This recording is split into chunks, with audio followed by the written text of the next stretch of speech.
আসসালামু আলাইকুম রহমতুল্লাহ। এখন আমরা দেখব স্টার্ট আপ এর কাজ কি। অর্থাৎ আপনি যখন আপনার কম্পিউটারকে চালু করবেন তখন আফটার বুটিং এটা কিছুটা সময় নেয়, ঠিক আছে? তো বেশি সময় যাতে না নেয় সেক্ষেত্রে স্টার্ট আপ থেকে যে প্রোগ্রামগুলো আপনার প্রয়োজন নেই সেগুলোকে বন্ধ করে দিবেন। তো এর জন্য ফার্স্ট অফ অল আপনি সার্চ অপশনে গিয়ে লিখবেন স্টার্ট আপ অ্যাপস, ঠিক আছে? তো এই অ্যাপসে এসে কি করবেন, এই অ্যাপ্লিকেশনটা এখানে জাস্ট ক্লিক করবেন। এখানে ক্লিক করলে আপনি দেখবেন যে startup apps can be configure to start when you log in, ঠিক আছে? তো বেসিক্যালি যখন আমরা লগ ইন হই তখন এগুলো অটোমেটিক চালু হয়ে যায়। তো এখানে যে অ্যাপসগুলো আপনি দেখতে পাচ্ছেন অ্যাপ্লিকেশনগুলো, এগুলো আপনার কম্পিউটার চালু হয়ে যাওয়ার সাথে সাথে এগুলো চালু হয়ে যায়। তো সেক্ষেত্রে আপনার কম্পিউটার স্লো হয়ে যেতে পারে। সো আপনি যে কাজটা করতে পারেন, এখান থেকে যে প্রোগ্রামটা আপনার প্রয়োজন নেই অর্থাৎ আপনার কম্পিউটার চালু হওয়ার সাথে সাথে সেটাকে বন্ধ করে দিবেন।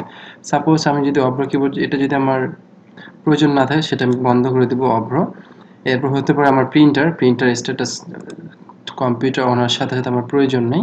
এরপর হচ্ছে আইডিএম, এটা আমার প্রয়োজন নেই, সেটাকে আমি বন্ধ করে দিচ্ছি। এরপর হচ্ছে রেইনমিটার ডেস্কটপ কাস্টমাইজেশন টুলস, আমার প্রয়োজন নেই, আমি এটাকে বন্ধ করে দিচ্ছি। ওয়ান্ডারশার স্টুডিও, এটা আমার প্রয়োজন নেই, সেটাকে বন্ধ করে দিচ্ছি। অর্থাৎ বেসিক্যালি যে প্রোগ্রামগুলো আমার এখানে কম্পিউটার চালু হওয়ার সাথে সাথে প্রয়োজন নেই সেগুলো আমি কি করব, স্টার্টআপ বন্ধ করে দেবো। সেক্ষেত্রে কম্পিউটার খুব সহজেই প্রোগ্রাম চালু করতে পারবে, ঠিক আছে? অর্থাৎ আফটার বুটিং এর পর খুব সহজেই কম্পিউটার খুব দ্রুত অন হবে।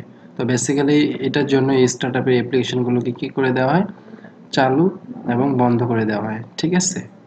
ওকে, thank you very much for watching this video. See you again to another one. Till then bye, take care.